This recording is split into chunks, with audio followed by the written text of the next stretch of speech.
السلام علیکم۔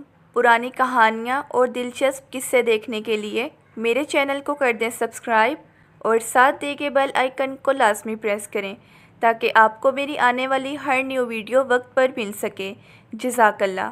آج میں آپ کو سنانے جا رہی ہوں قدیم دور میں مجرموں کو سزا دینے کا پسندیدہ طریقہ کون سا اپنایا جاتا تھا۔ تو آج کی ہماری اس ویڈیو کا ٹاپک ہے پیتل کا بیل۔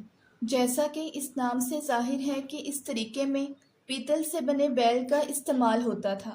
قدیم رومن دور میں مجرموں کو سزا دینے کا یہ سب سے پسندیدہ طریقہ تھا۔ اس طریقے میں سزا یافتہ شخص کو پیتل کی دھات سے تیار کردہ ایک بیل کے مجسمے کے اندر ڈال دیا جاتا تھا جو اندر سے کھوکھلا ہوتا تھا۔ پھر اس مجسمے کے نیچے تیز آگ بھڑکا دی جاتی تھی جس سے کچھ ہی دیر میں دھات گرم ہو کر دہکنے لگتی تھی اور اندر موجود شخص جھلستی ہوئی گرمی اور دھوئیں کی تاب نہ لا کر تڑپ تڑپ کر مر جاتا تھا۔ اس بات کا خاص اہتمام کیا جاتا تھا کہ جب تک وہ شخص دم نہیں توڑ دیتا تب تک اس بیل کے منہ والے سرے سے اس شخص کی درد بھری آہیں اور دلوں کو شک کر دینے والی چیخیں مجمع کو سنائی دیتی رہتی تھیں۔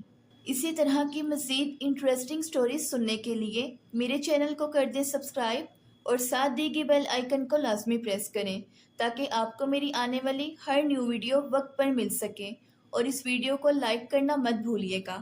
ملتے ہیں نیکسٹ ویڈیو میں، تب تک کے لیے اللہ حافظ۔